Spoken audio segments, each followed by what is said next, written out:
remained steadfast in prayer for hours, knees drawn together. If he hadn't seen how frail she was when she first came, he may have figured it was all for naught. Maut, the Egyptian goddess of the Nile and goddess of harmony, justice, and truth, needed his energy, and he was more than willing to give it to her. Maut, I call upon you for the winds of justice. Maut, I ask that you let my heart be purified, and may the scales of justice bring balance into my life.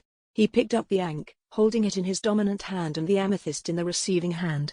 He brought Maut to his mind's eye. Stopping and listening, he cleared his mind of all other thoughts.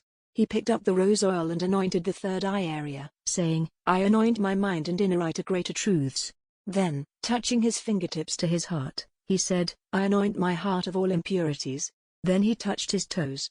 I anoint my feet to walk the paths of growth. Then finally clasping his hands together, he said, I anoint my hands to work for peace and harmony. The mission was straightforward: eliminate any vampires who had stolen her power and turned it to nefarious ends. He got to his feet, the day's chanting was over. But it wasn't the end of his dedication. He planned to get some schooling. Although he had read each of the 7 volumes more than a dozen times, he couldn't shake the feeling that he was missing something. Almost 5,000 years ago, a monster wreaked havoc throughout the globe. 7 humans were transformed into vampires to create the Kaw-Sekhmu. The man closed the book firmly. The cover of each one was etched with a unique insignia. After abandoning the domain of Earth, they also abandoned Maut, claiming she had never been one of them. For many centuries, she slept. Even though he wanted it to, he couldn't see how it could work. Where did he go wrong? For what reason was he even here? She was, without a doubt, an Egyptian deity, in his opinion. Why this town, this church, this woman? He wanted to believe he was doing the right thing, but in his heart, he knew something was being kept from him. He suddenly heard an odd sound. It took a few seconds for him to realize it was singing, and a few more for him to realize it was coming from his mind. He had never heard a more lovely sound. Then, as though possessed, he started walking. He did not know where, but he relinquished control to faith. Straight ahead, under a tapestry in the main cathedral, and up a pair of spiral staircases. He never strayed from the route in front of him. He was halfway up when he understood what he was doing. It was evident that she would stay in the tallest tower, but he had no notion how one would get up there until today. Was it the goddess who called him to come to her right now? He could not relax in the isolated chamber where they kept her. Even though she was a deity, they locked her up in a filthy, cramped cell. He would have assumed the room was vacant if he hadn't spotted her lying on the tiny bed at the far end of the space. As he stood before her, she still appeared emaciated. But unlike before, she now appeared to be the most beautiful thing he had ever seen. She got out of bed gently. Her legs swung out to the side and dangled.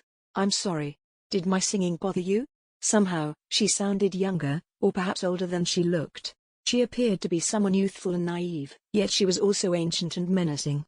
Not at all, he told her, taking a half step forward before taking another half step back. You are a goddess with a voice to match. Would you like to? She trailed off as her gaze wandered across the room. It's simply that so many people are afraid of me. Do I frighten you? It's just I get so lonely by myself. Could you perhaps sit with me for a few moments? She padded the area beside her bed. He genuinely cared about her. Looking at her in this way, perhaps she can come to trust him.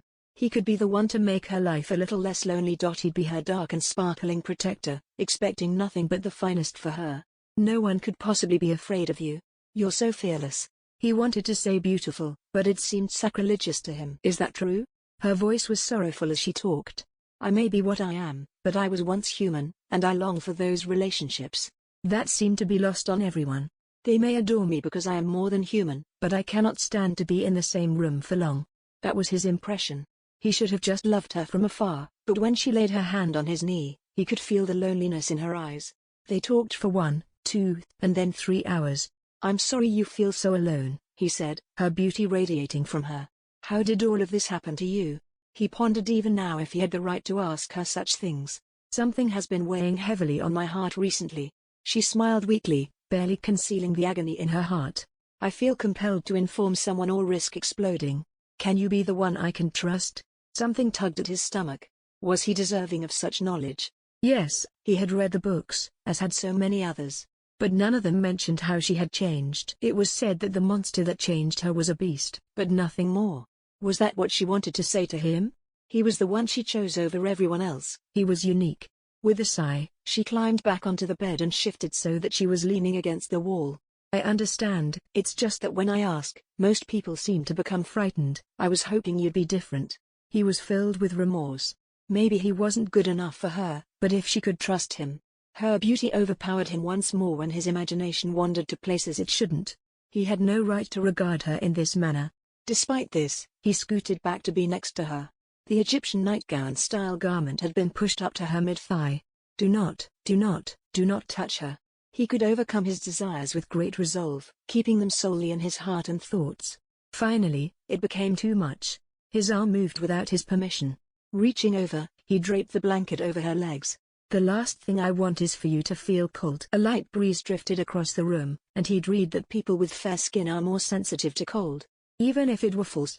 He wanted to avoid a situation in which he would be compelled to stare at her and think about her inappropriately. I don't think I'm able to be chilly anymore. She was keeping a careful eye on him. My marriage happened while I was very young.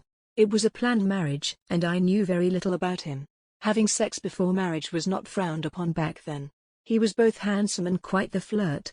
I was afraid he would look down on me because I was inexperienced. I was scared about what he might do to me on the night we married. He wasn't interested in finding out who thought they had a right to the goddess, even in her human guise. Did he cause you any harm? He asked in hushed tones, fearful of the response. As she turned to face him, she smiled and motioned for him to approach her closer. She then kneeled in front of him and whispered something into his ear. No, he, like you, lacked the courage to touch me. As she said, her teeth dug into his neck. A piercing jolt of pain raced through his entire body. He tried to yell, but nothing came out. A sharp pain ran through his body at first. Then everything went numb. He felt his blood being pulled from his neck 1 second, then being pushed back in the next. Her prior memories surged through her like a fog. When their parents first brought them together, her family requested that she stay a few months before the wedding, but she only saw him a few times. He had a big grin on his face on each occasion, attempting to attract someone's attention by being flirty.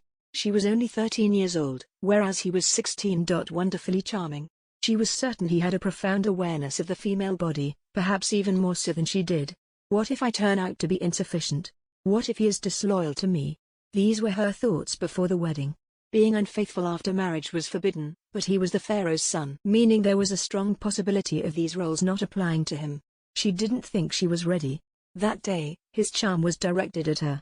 She learned she enjoyed being the focus of his attention. But he drank heavily, and she was scared he'd hurt her that night. He hauled her back to the room they shared, stumbling the entire time but managing to keep hold of her. He seemed uninterested in sex, which surprised her. Instead, he dropped into a corner and slept the rest of the night away. The next night, and the night after that,